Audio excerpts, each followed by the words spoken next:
خير من شر الدهان محمد شفيع لضيف المؤمن محمد شفيع وخير الدهان مولاي صل وسلم دائما ابدا على حبيبك خير الخلق كلهم هو الحبيب الذي ترجى شفاعته لكل أمر منها أول مقدمين يا ربي بالمصطفى كريم مقاصدنا واغفر لنا ما مضى يا واسع الكرم. Bismillahirrahmanirrahim. Assalamualaikum warahmatullahi wabarakatuh. Kalau berdiri ta'ala wa tiruhi Nabi Muhammadin sallallahu alaihi wasallam ila alihi wasallam wa ahli baitil kiram wa tabi'in mursalin min al-malaikati wal muqarrabin wa jami'i tabi'in wa man ilah wal awliya ilahi ma kanu wa ila muhaddisin wa mufassirin khususan Syekh Imam At-Tabari wa Syekh Abdul Qadir Jilani wa Syekh Fakhruddin Ar-Razi wa Syekh Imam Al-Qurtubi wa Syekh Imam Ibnu Katsir wa Syekh Jalaluddin Al-Mahalli wa Syekh Jalaluddin As-Suyuti wa Syekh Sulaiman Al-Jamal wa Syekh Imam Asy-Syafi'i wa Syekh Syukani wa Syekh Ahmad Al-Alusi wa Syekh Nawawi Al-Badani wa Syekh Ahmad bin Mustafa Al-Marawi wa Syekh Ibnu Ashir wa Syekh Tawali Asy'ari wa Syekh Tantawi wa Syekh Al-Zuhairi wa Syekh Muhammad Al-Yashubuni wa Syekh Quraisyiyah wa khusus Liki Bisri Mustafa Rambang wa ila jami' masyayikhina wa masyayikhina syawilahumul Fatihah.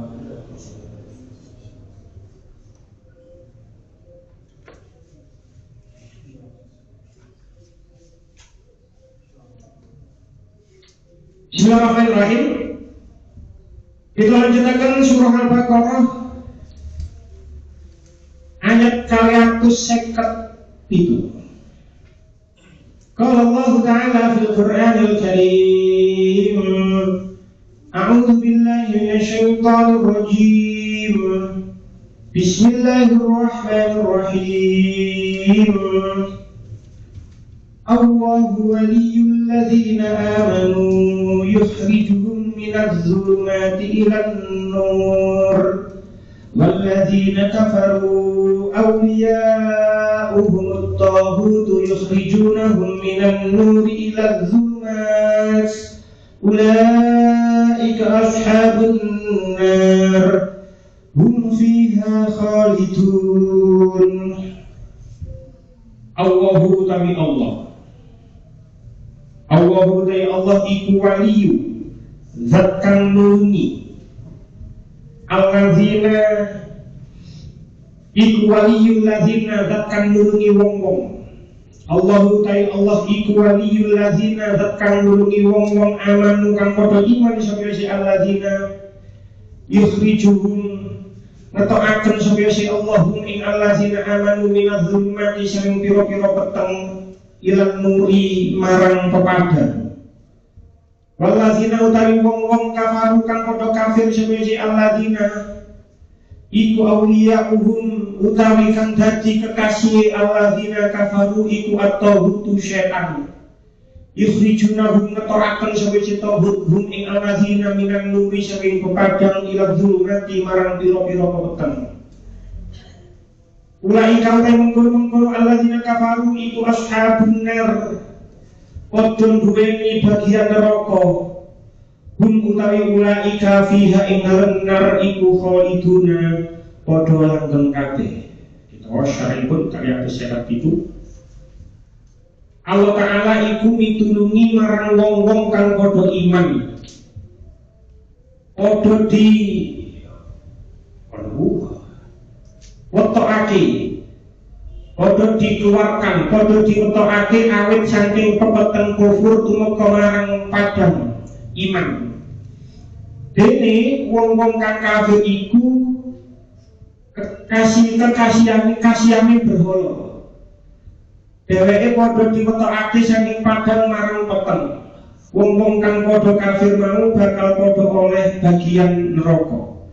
Alihun mula kita kaum mukminin kudu ngakeh-ngakehake syukur marang pangeran dene didadekake wong mukmin dadi aja nuli diakoni dhewe yen disane iman iku saking ikhtiare dhewe. Allahu waliyul ladzina amanu. Allah itu adalah pelindung orang-orang yang beriman. Yukhrijuhum minaz zulumati ilan nur. Allah itu dia mengeluarkan mereka dari kegelapan ilan nuri kepada cahaya. Walladzina kafaru awliya'uhum taghut. Dan orang-orang yang kafir pelindung-pelindungnya ialah setan. Yukhrijunahum minan nuri ilal zulumat, yang mengeluarkan mereka dari cahaya kepada kegelapan. Ulaika ashabun nar, mereka itulah penduduk neraka. Hum fiha khalidun, mereka kekal di dalamnya. Asbabun nuzul ayat niki dipun ceritakan tentang kitab Lugha Bunur fi Asbabun Nuzul karangan ini Syekh Jalaluddin As-Suyuti. Ada dua riwayat tentang Asbabun Nuzul ayat ini. Riwayat yang pertama saking Ibnu Jarir. Akhraja Ibnu Jarir an Abdul bin Abi Lubabah. Imam Tabari, Imam Ibnu Jarir meriwayatkan hal ini dari Abdul dari Abi Lubabah. Hum alladzina kanu amanu bi Isa.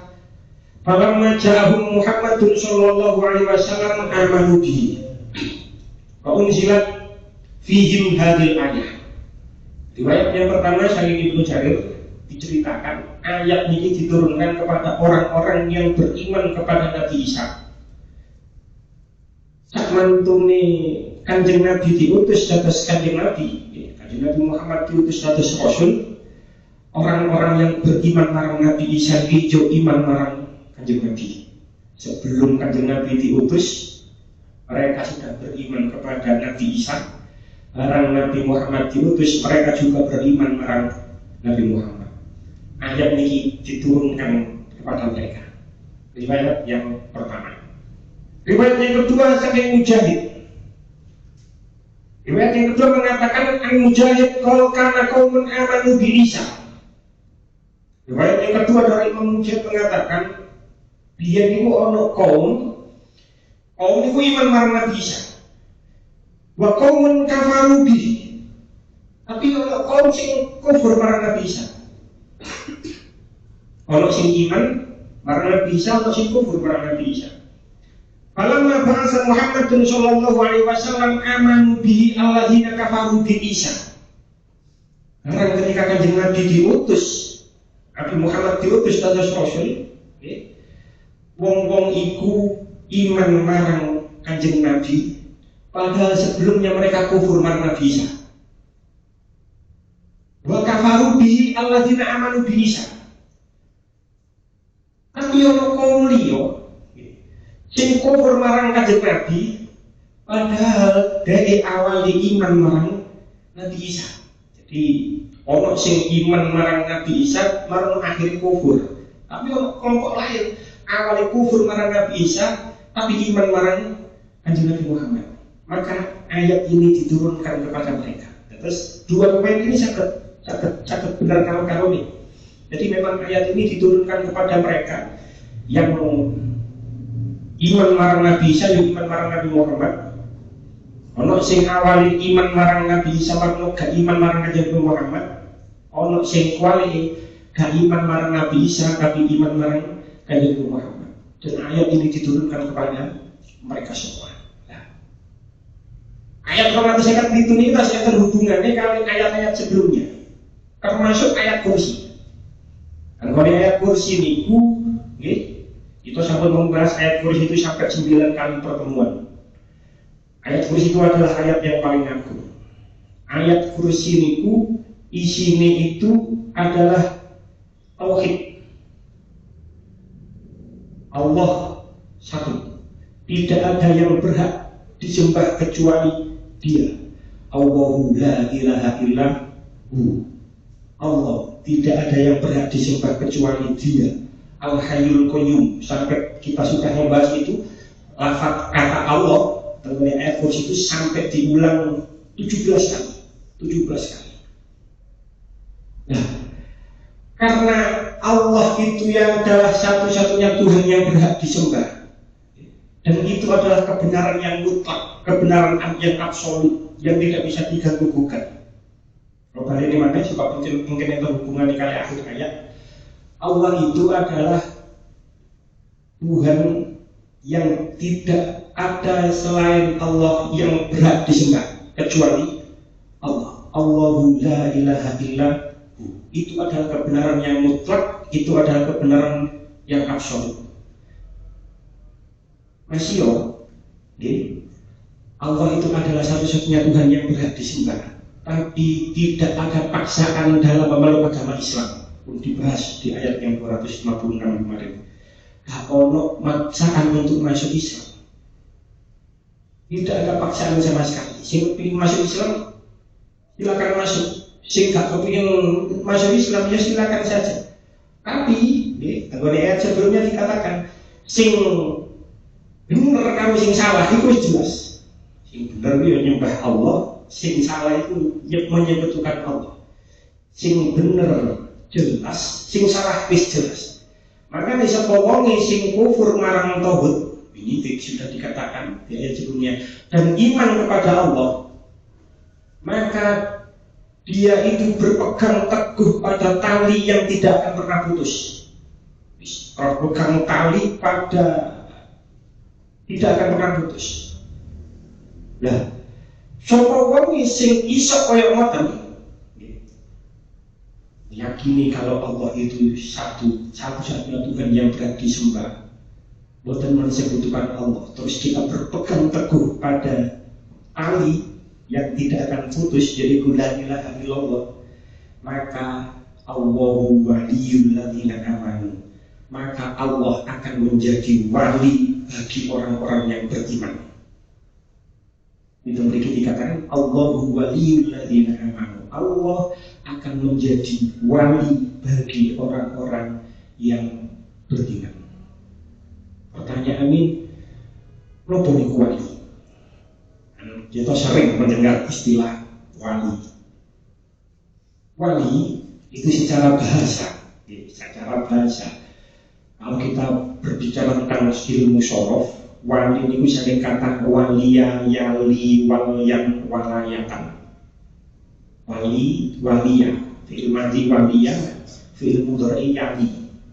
Waliya, liya, waliyan, walayatan, wa maulan, fahuwa walin, wa dzaka mauliyun, lila kali maulan milan. Waliya, ini secara bahasa bermakna dekat. Secara bahasa bermakna dekat.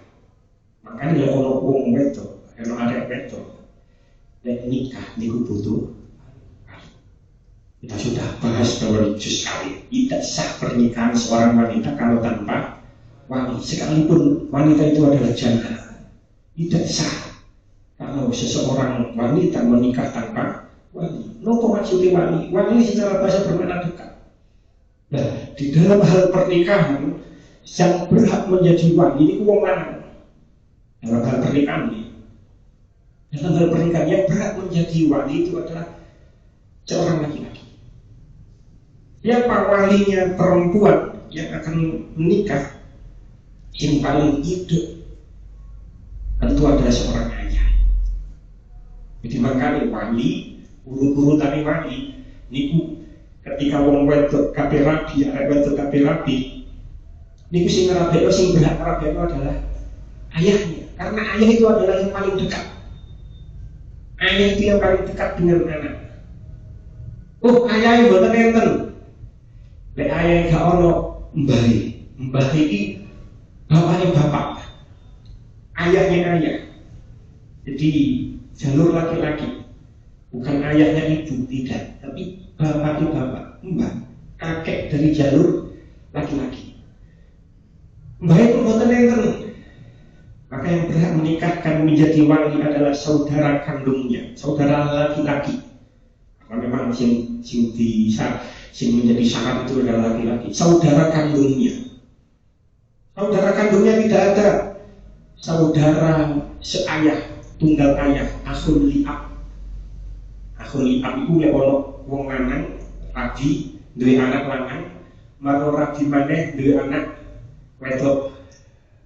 Gimana berarti sing anak yang pertama tadi adalah akhun li'ab, saudara seayah, beda ibu. Oh, akhun li'ab mboten enten. Maka yang berhak menikahkan menjadi wali adalah paman, dulur bapak, dulur lanange bapak. Dulur lanange bapak. Paman mboten enten. Maka yang berhak menikahkan menjadi wali adalah anak laki-laki dari paman. Misalnya nih. Jadi anak laki-laki dari paman, saudara laki-laki ayah yang berhak menjadi wali. Lek enom iku gak ono, baru yang berhak menjadi wali adalah wali hakim, yang mana wali hakim itu diangkat oleh negara. Diurutan seperti itu. Wali itu bermakna dekat. Nah, kita yang hidup di tanah Jawa itu mungkin nang Jawa kok menjadi terkenal dengan Wali Songo. Wali Songo ini bisa dikatakan karena Wali Songo itu adalah orang yang dekat dengan Allah, atau bisa juga dimaknani yang mencintai. Karena orang wali-wali itu adalah yang mencintai Allah, sebagaimana dengan surah Yunus ayat 62, ayat yang terkenal, ala inna awliya Allahi la khaufun alaihim walahum yahzanun.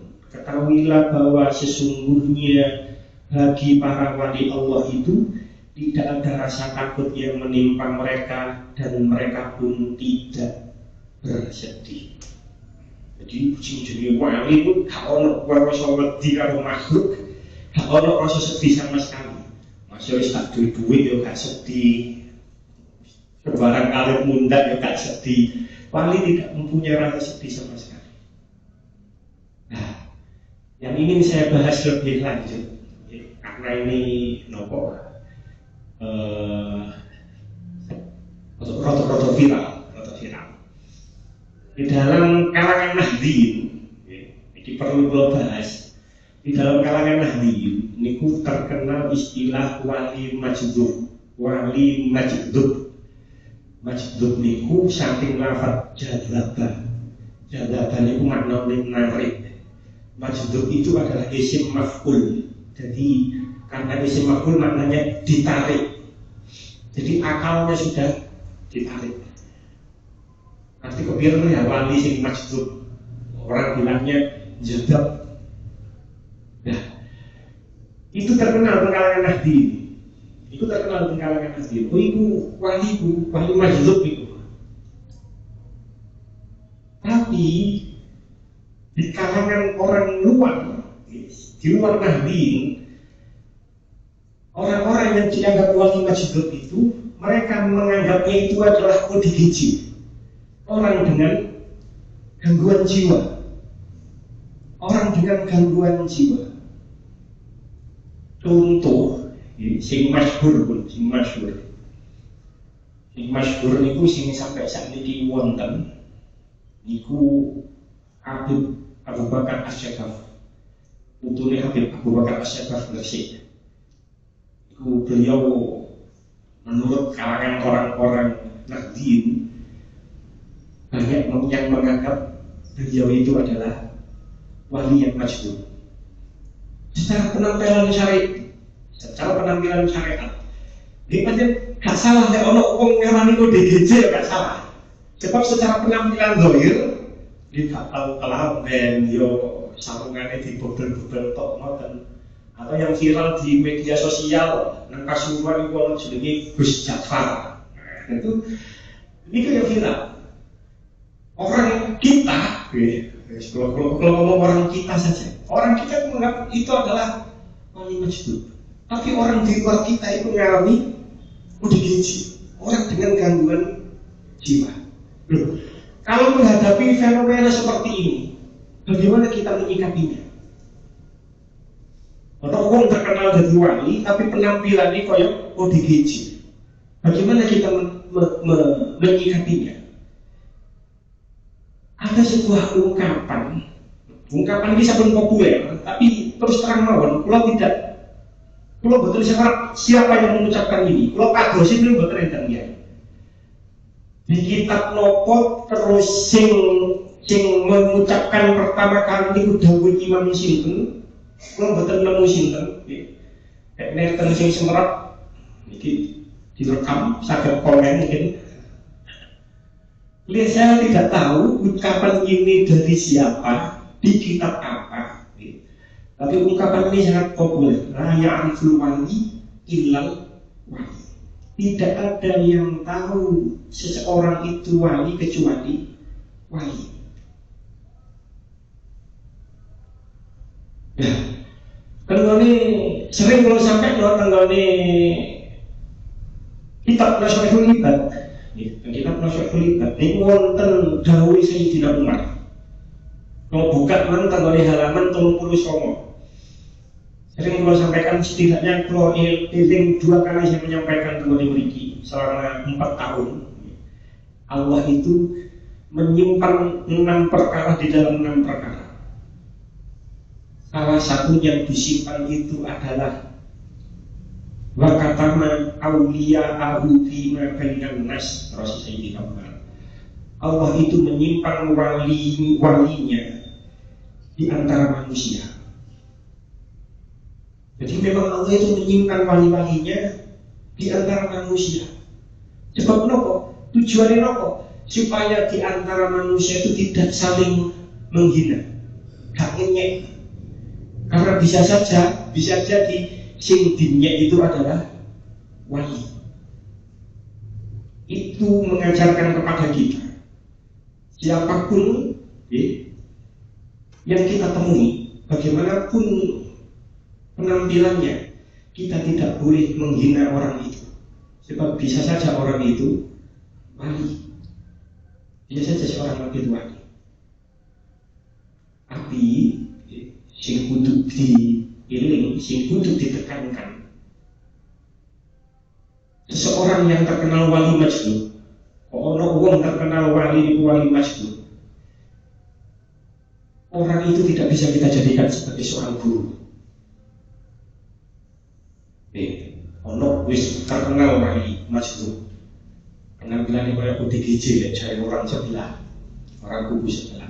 Orang seperti itu tidak bisa kita jadikan sebagai seorang guru. Jadi ono wong kok widet marang orang yang terkenal majnun, wali majnun itu kan terus diikuti petuahnya, diikuti perintahnya, itu tidak bisa. Sebab dia sudah akalnya sudah ketarik. Makanya istilah majnun itu. Nah, orang-orang seperti itu, karena kita tidak tahu, kalau kalian masih agak ngerti ya, orang-orang itu wali yang membuat kan betul semua.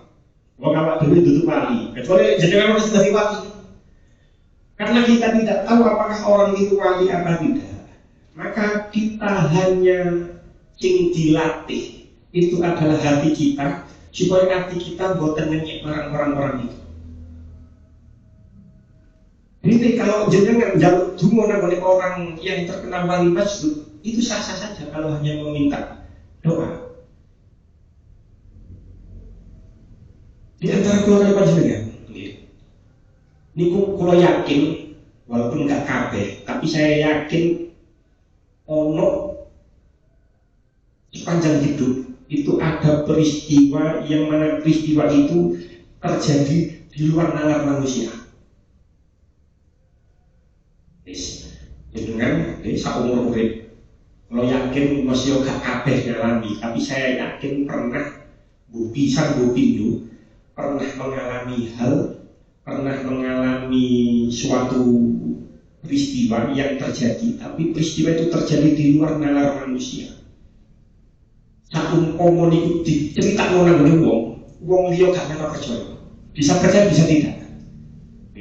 Bisa percaya bisa tidak.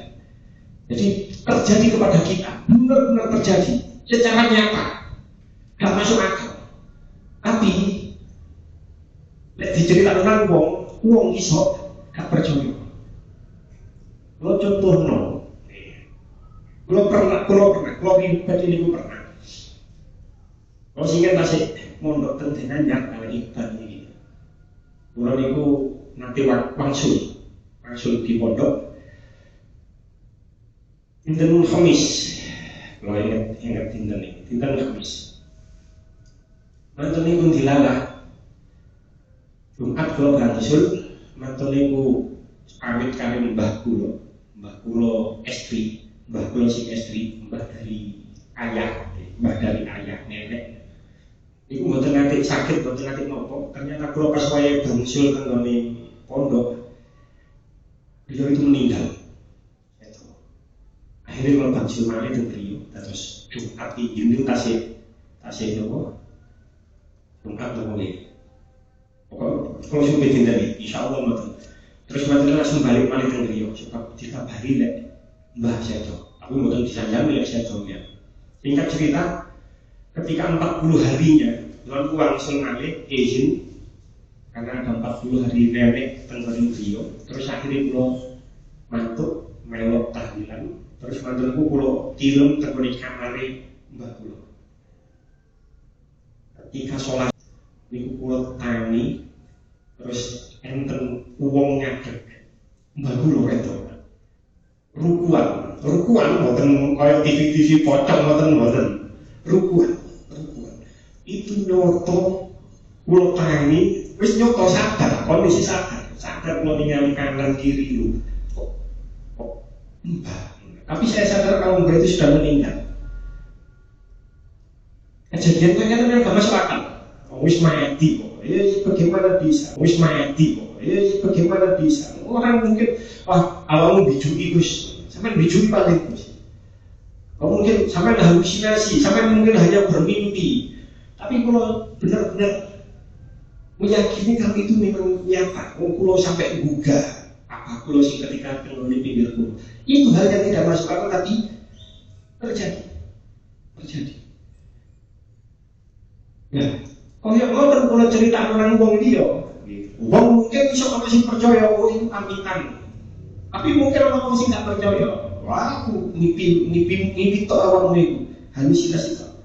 Dan saya yakin di antara panjenengan pasti pernah mengalami hal yang sama.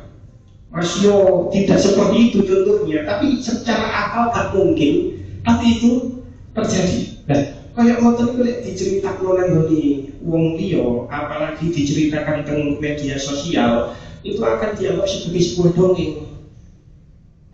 Makanya kan kuantas saat ini cerita keramat iki. Diceritakan di media sosial, orang akan menganggap itu adalah sebagai sebuah dongeng. Mereka mengatakan itu khurafat.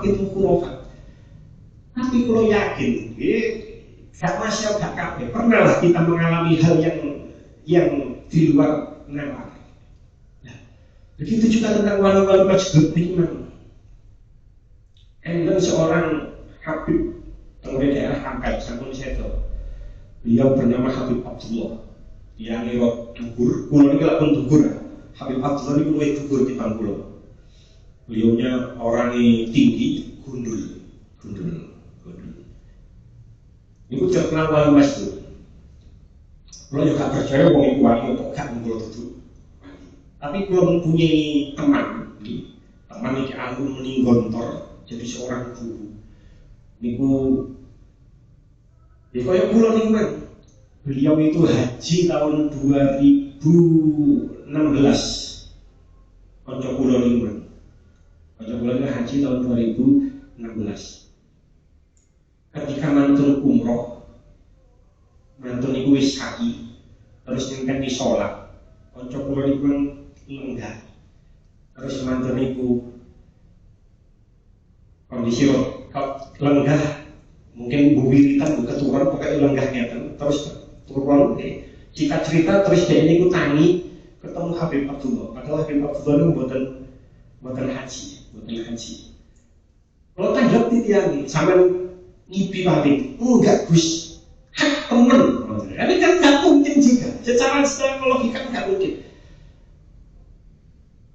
Ale bojone. Terus aku itu salaman, bojoku gak ngerti lek omongan ngene. Soalnya gak ketok Habib Abdullah. Gak ono kok. Jadi kita itu bisa saja kita mengalami hal yang tidak masuk akal, yang kalau kita ceritakan kepada orang lain itu orang lain tidak akan percaya. Tapi lek gak ngalami dhewe, ya gak percaya. Tapi ketika orang itu benar-benar mengalami sendiri, kalau konco belum mengklokan berarti ya sampean gawe gula, gak ngipi ta teman, halusinasi. Iki koyo kula mangke. Enggak, hak enggak. Temen aku sadar sadar. Jadi memang ada seseorang yang di luar, ada kejadian yang di luar nalar tentang wali-wali masjid niku yang kalau kita ceritakan ke orang lain menganggap itu adalah khurafat, itu adalah dongeng. Tapi kalau kita tidak mengalaminya sendiri, kita tidak akan percaya. Kata Habib Ja'far Al-Kaf, sampun sedo di makam teng Kudus, itu juga seorang yang terkenal wali masjid. Kalau nanti salaman kami beliaunya, terus wonten Habib Abu Bakar As-Syekaf niku katalah cerita-cerita seperti itu. Nah, kita menyikapi hal-hal seperti itu, balik mana? Jangan jadikan mereka sebagai seorang guru, karena bagaimanapun kondisi akalnya sudah ditarik oleh Allah. Tapi kita tidak boleh menghina mereka. Jadi, jenengan ketemu ngoten niku wis aja nyek. Dia memang dawuh Sayyidina Ali, kata aulia Abu Fima bainan nas. Tujuannya apa supaya kita tidak menghina mereka. Pun kita lanjutkan. Kembali nang ayat. Wali, saged saking kados wali saking mengkalian istilah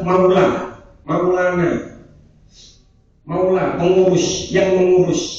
Makanya anta maulana fansurna alal qaumil kafirin. Maulana, engkau adalah yang mengurusi kami. Jadi kalau dia sangat dekat, sangat mencintai, sangat yang mengurus kita. Tapi yang dimaksud dengan ayat niki, wali adalah dengan tafsir Al-Qurtubi, wali memiliki masuk wazan fa'il di makna fa'ilun di makna fa'ilun.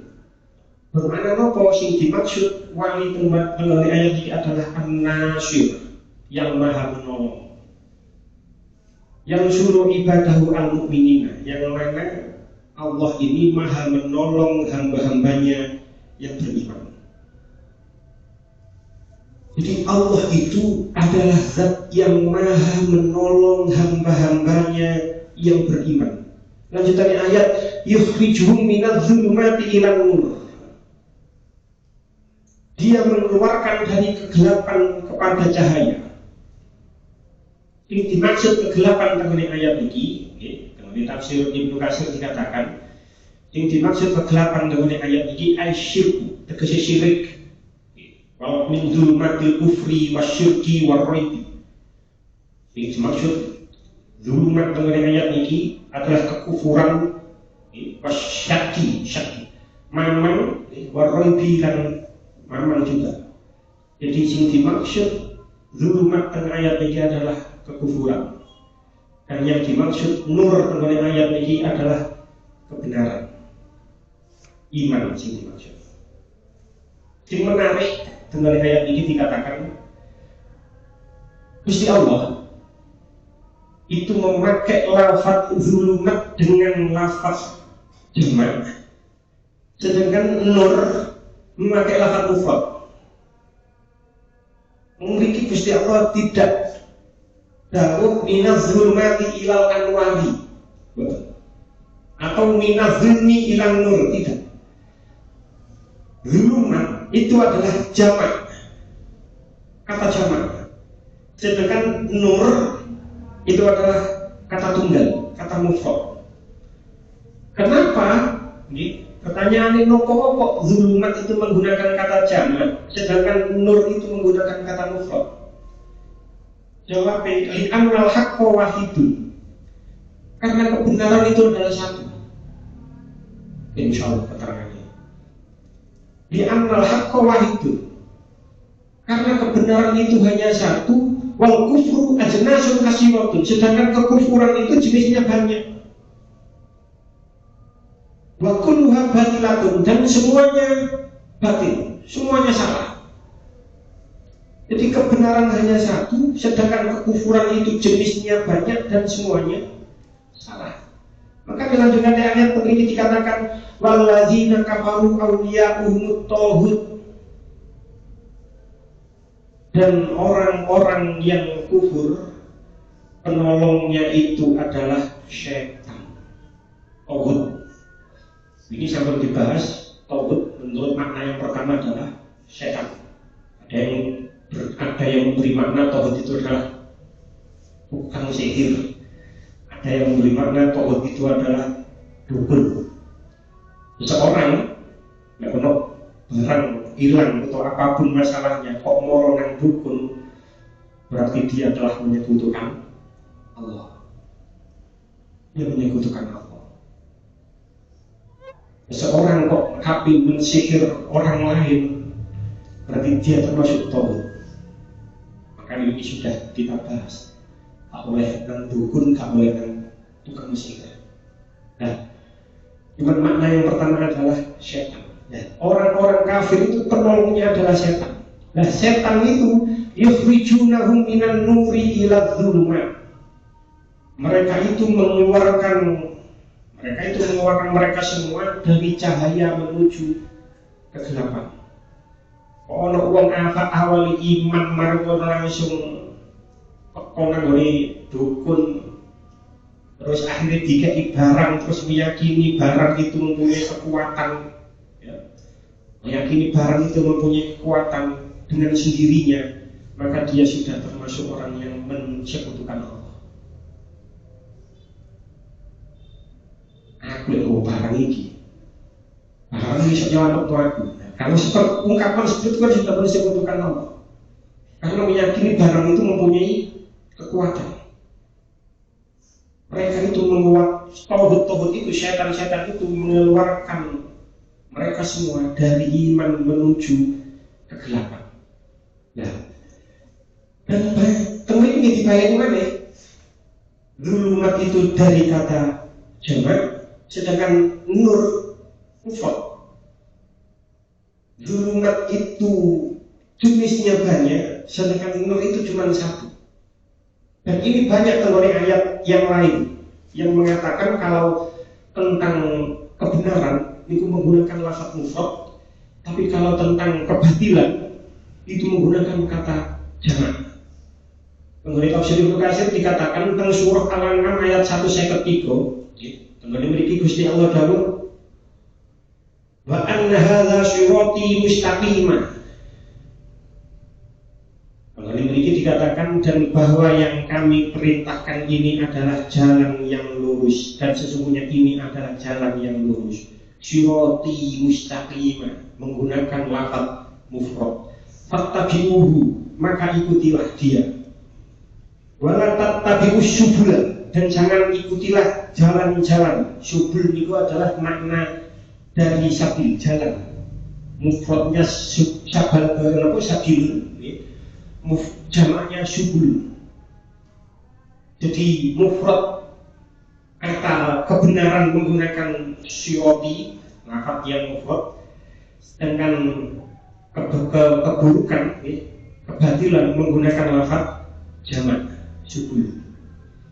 Dan kami surah Al-Ma'arij ayat 27 tengene mriku Gusti Allah dawuh anil yamini wa anil shimali. Yamin itu kanan mufrad, sedangkan shimal itu kiri jamaah. Nah, apa kebenaran yang tunggal niku? Kenapa kok nur menggunakan lafaz mufrad, Suyuti menggunakan lafaz yang mufrad, Yamin menggunakan kata yang mufrad? Karena kebenaran itu cuma satu. Nopo kebenaran yang satu itu? Balik nang ayat kursi. Allahu la ilaha illa hu. Allah, kebenaran yang hakiki, kebenaran yang absolut, kebenaran yang mutlak itu adalah Allah, tidak ada Tuhan selain Dia. Jadi terus nabi yang Al-Hayyul Qayyum, Allahu la ilaha illa wal Hayyul Qayyum, la ta'khudhuhu sinatun wa la nawm. Dia terus akan sampai 17 nikmat. 17 kali lafaz Allah dibahas oleh ayat kursi. Itu adalah kebenaran yang tunggal, kebenaran yang absolut. Makanya itu ayat hadisnya sahih. Yang sahih Bukhari juz sekawan, ada setidaknya 2 hadis, tapi sing kula waos hadis nomor 7487. Hadisnya sahih. Tenggone berikut dikatakan, tenggone sahih Bukhari juz 4 hadis nomor 7487. Haddatsana Muhammad bin Bashar, menceritakan kepada kami Muhammad bin Bashar. Haddatsana Gundar, haddatsana Syu'bah, an Wasil anil Ma'rur. Qal sami'tu Abu Dzar an Nabi sallallahu alaihi wasallam. Meriwayatkan kepada kami Muhammad bin Bashar, meriwayatkan kepada kami Gundar, meriwayatkan kepada kami Syu'bah dari Wasil dari Ma'rur. Saya mendengar Abu Dzar dari Kanjeng Nabi berkata, Atani Jibril. Kanjeng Nabi tahu, malaikat Jibril datang kepadaku. Terus Kanjeng Nabi, Babasyaroni annahu man mata la yusyriku billahi syai'a. Kanjeng Nabi berdawuh, Jibril mendatangiku, lalu Jibril memberikan kabar gembira kepadaku, supaya wong sing mati tidak mensekutukan Allah, dakhala jannah, maka dia akan masuk surga. Oh boy, wong mati kok gak mensekutukan Allah, maka dia masuk surga. Terus sahabat Abu Dzar lanjut marang Kanjeng Nabi. Kultu mengucap sapa ingsun, wa in sarqa wa in jana. Walaupun dia mencuri, walaupun dia berzina. Terus Kanjeng Nabi jawab, qul wa in sarqa wa in jana. Ya, masih dari nyolong, masih dari zina. Kemudian hadis nomor 5817, hadisnya juga sahih. Maknanya sama, tapi redaksinya sampai diulang 3 kali. Jadi dari sahabat Abu Dzar juga hadisnya sahih Bukhari, hadis nomor 5817. Cuman rotok panjang redaksi ini. Kalau cerita mawon boten kula waca, boten kula tulis soalnya. Terus sahabat Abu Dzar niku sowan marang Kanjeng Nabi. Kanjeng Nabi pada saat itu keadaannya dalam keadaan tidur, kasih sari. Terus Kanjeng Nabi bangun, Kanjeng Nabi menggunakan baju putih. Terus Kanjeng Nabi itu menggunakan baju putih. Memang diceritakan seperti itu. Kanjeng Nabi ilem, sari, terus wungu, mengenakan baju putih, terus matur marang sahabat Abu Dzar. Ma min abdin qala la ilaha illallah summa mata ala dzalika illa tasawwal jannah. Pokoknya wong tidak ada di antara hamba, tidak ada di antara seorang hamba yang hamba itu mengucapkan la ilaha illallah, terus kemudian dia mati, terus dia menetapi itu, kecuali dia akan masuk surga. Terus sahabat Abu Dzar kata, kultu wa in zana wa in sarqa. Walaupun dia berzina, walaupun dia mencuri, Kanjeng Nabi menjawab, qul wa in zana wa in sarqa. Dan itu diulang sampai 3 kali. Abu Dzar itu masih muskil, masih nyolong, masih zina. Iya, masih nyolong, masih zina. Angin masih Abu Dzar, masih nyolong, masih zina. Kanjeng Nabi, iya masih nyolong masih zina. Sampai anggap pengtiko saking gak percaya sahabat Abu Dhar itu diriwayatkan boten remen dengan jawaban itu. Tapi bagaimanapun juga, la ilaha illallah ini adalah kebenaran yang absolut. Kita tidak membenarkan perbuatan mencuri. Mencuri jelas perbuatan yang haram. Kita tidak membenarkan perbuatan zina. Zina jelas perbuatan yang haram. Tapi selama sing zina, selama sing nyolong iku nenggone atine ana la ilaha illallah, maka dia suatu saat akan masuk surga. Maksudnya itu ngoten. Selama di hatinya ada la ilaha illallah, sengaja ngombe, sengaja nyolong, sengaja zina, dia akan masuk surga. Tapi untuk konsekuensi sebagai pertanggungjawabannya, dia melakukan perbuatan haram di dunia, dia tetap akan masuk neraka terlebih dahulu. Maksudnya ini ngoten, gak langsung mlebu surga ngoten ya ora. Dia akan tetap mempertanggungjawabkan perbuatannya ketika melakukan hal-hal yang haram di dunia, dia akan masuk neraka terlebih dahulu. Ibarat besi yang berkarat, tentu dia akan dibakar terlebih dahulu. Gak dibakar kok, dipanding.